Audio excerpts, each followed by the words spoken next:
Hi, Lynn Tucker Carnivore here. Finally, I have a couple minutes to say hello to you, get you updated on what's been going on. Ribeye Ranger would be here, but he's over where we bought a trailer, just to haul things back and forth.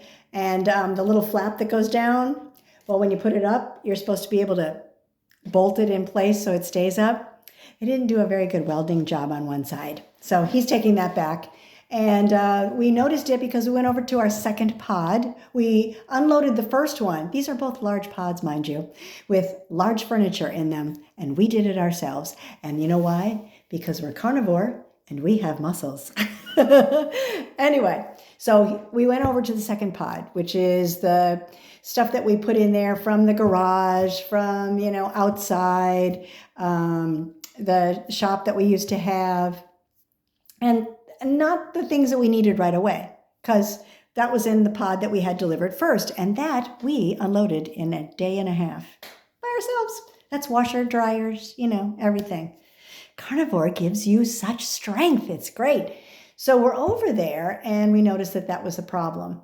What we're doing is taking slowly the things out of the second pod and putting them right across the way in the storage place, which is a little more affordable. And it allows us a little time so that we can say, okay, I really need this at the house, or this can go in storage until we get the metal building built back in the backyard. So that's what we're doing little by little. In the backyard, you may have seen the short that I did with Jim cutting down a tree, one of the gargantuan pine trees they have here. They're like 40, 60 feet tall. It's like Sequoiaville here. And they're straight up in the air.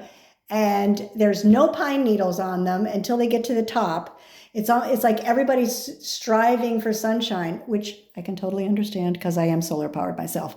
But anyway, that's the way they're like. So we had to have that cleared because there's so many of them and they're so big. It's crazy. So if you saw those shorts, go ahead in the post area of the channel and you can see them, or the shorts videos part too. And we got that cleared because we have an acre and a third, and we needed a place to pour a pad for the metal building where we're going to put all of the garage stuff that we used to have, the, lawn care, gardening stuff, and even Jim's truck, because he tried to put his truck in our garage here. It's a 2-car garage, but he backed it all the way up to the back, and the front of his truck still stuck out a foot. So somebody, it's an F-150. It's a pretty common truck.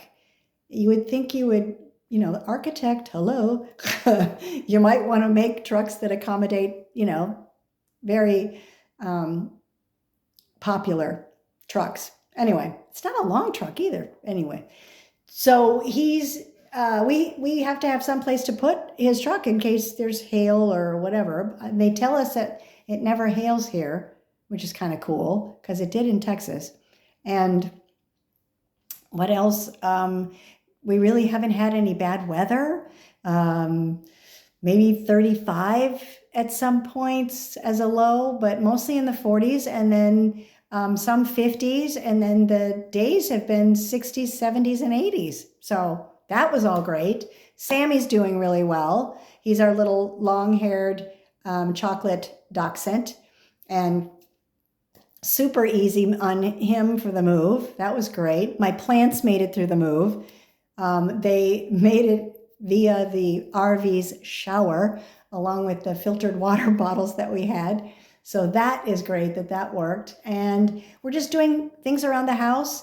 I painted the shutters because they had gotten a little faded. They face south, so that's pretty easy to do. I also, the front door, the trim around the door, we put a new door handle on the door. We got a tiller and we tilled a border around the outside of the house because we're going to put some decorative river rock right up next to the house.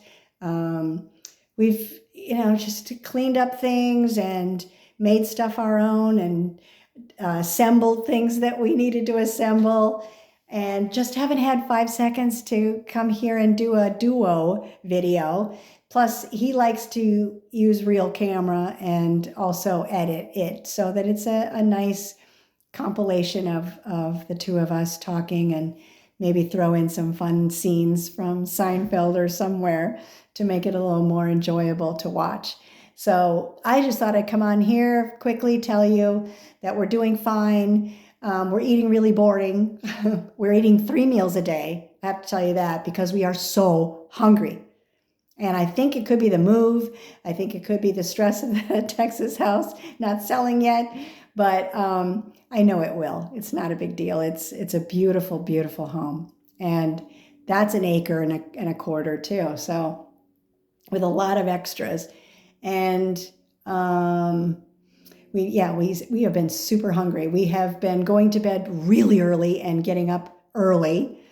And I guess that's kind of carnivore regular too. And other than that, it's the only thing I can think of that's unusual that for us. I am still eating dinner, and then probably an hour after a steak, I just crash for a good, deep, wonderful 15 minutes worth of sleeping. Like you wake up and you feel like you have a 100-pound weight on you, and it's been the most wonderful experience ever. I don't know, but has anybody out there eaten dinner and then just the digestion process just wipes you out? I don't know. Maybe it's just all of the activity of the day too. You never know. But there's that, and that's all I can think of to let you know. We're doing well, and as soon as we possibly can, we'll have a duo video and let you in on any of the other updates that we have experienced and tell you if there's any carnivore changes in the making. So be well, be carnivore, and I'm glad that we finally had a couple seconds to talk. So I'll see you on the next one. Take great care. See ya.